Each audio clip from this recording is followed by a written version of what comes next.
好啊，會睇啫。今日咧，我哋繼續翻嚟睇呢個笑片啊。咁今日咧，我就嚟到呢個嘅旺角嘅花園街街市嘅熟食市場啦。咁我哋今日咧，我哋就嚟到呢間嘅樹輝咖啡嘅餐室啦。咁喺呢度嘅樹輝嘅呢個咖啡嘅餐室咧，咁就有呢啲午餐嘅 set 啦。呢啲午餐咧，咁就會可能佢可以包埋嘢飲嘅，咁就有呢啲嘅粉麵啦。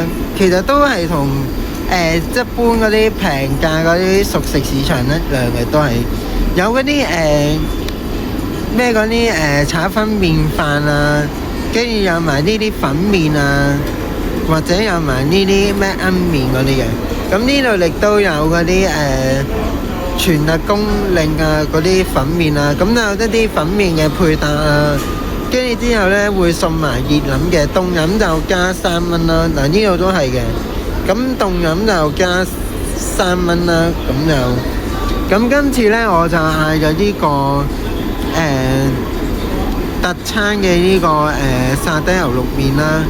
咁就飲品方面就係飲呢個凍朱古力嘅，咁就總共就43啦，因為凍飲係加3蚊嘅。咁話咁快呢啲嘢食已經嚟咗啦。咁今次就嗌咗呢個沙爹牛肉麵啦，配呢個嘅火腿鵪麵嘅，同埋呢個嘅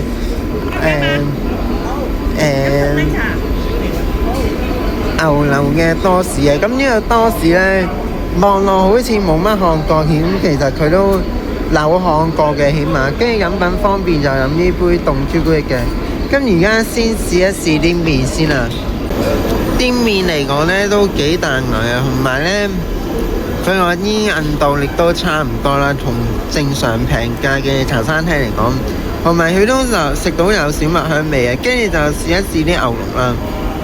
佢啲牛肉呢，佢就佢望落去個量呢，咁佢又大多數都比較細嚿嘅。咁呢度就好似有成大概7嚿左右嘅，有成6、7嚿左右啦。咁而家試一試啲牛肉啦。牛肉嚟講呢，其實肉味又淡啦，都冇咩肉味嘅。咁但係不過呢，好彩啲肉呢亦都夠腍嘅。係啦，佢都唔知佢有冇炒過啦。跟住最欣賞呢度呢，係有一條嘅生菜喺度嘅，跟住就試埋呢啲嘅菜啦。我哋就菜嚟講呢，其實呢，我覺得都幾爽脆嘅，同埋亦都唔會話烚到太黃啦。跟住我哋又試一試個火腿鵪麵先啦。火腿鵪麵嚟講，啲蛋呢炒到勁滑嘅，同埋呢佢都蛋香味都食得出啦，同埋火腿都幾滑嘅，都火腿肉質都算唔錯嘅。最後又試埋個多士啦。咁我覺得佢個多士呢係一塊麵包咁樣去烘啦，同埋佢側邊都去咗包皮嘅。咁而家試一試啦。咁食落去嘅時候呢，都幾脆嘅，咁佢都幾脆嘅都。係啦，咁同埋牛柳嘅香味都可以話食得出啦。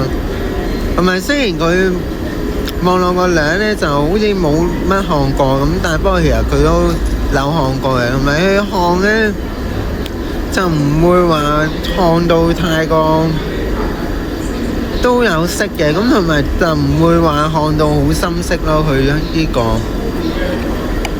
最後我又試埋呢杯凍朱古力啦。咁佢今次呢，佢又俾膠管嘅，咁就唔會話俾紙飲管我咯。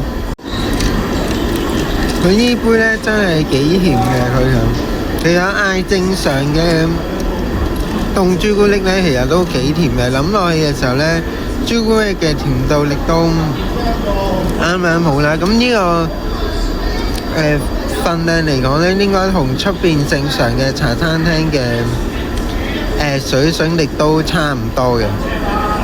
同埋雖然佢都濃咗啲啦，啲冰，其實我覺得冰嘅比例呢，其實我覺得啱啱好嘅。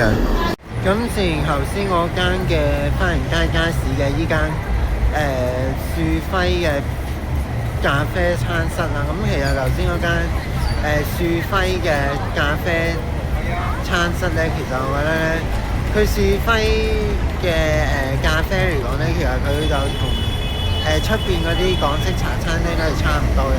份量嚟講水準咧，我覺得男仔嚟講食晒成個餐嚟講都有絕對有6至7成飽啦。咁同埋嗰啲麵咧，佢都接近出邊平價嘅茶餐廳嘅。咁同埋咧嗰啲火腿奄麵啊，同埋個多士啦。咁雖然個多士就冇乜韓國咁啦，咁但係實質上咧，佢都有韓國嘅。咁同埋佢烘嘅時候咧，都唔會話烘到好深色嘅啫。咁同埋牛肉咧，其實咧頭先嘅牛肉咧，雖然肉味嚟講冇乜味啦，咁不過其實我覺得都可以收貨嘅。咁同埋頭先有少量嘅肉位咧，其實係有少少韌咗啲嘅啫。咁如果大家想試下嘅話，你可以不妨過嚟呢度試下啦。咁今集咧我哋就做到真係試下。如果大家中意呢條片嘅，咁就俾個 like 啦，幫我 Facebook 啊、Instagram 同埋訂閱我 YouTube channel。有啲咩留言嘅，咁咧下邊就留言去同我講啦。咁我哋下一集再見啦，下星期拜。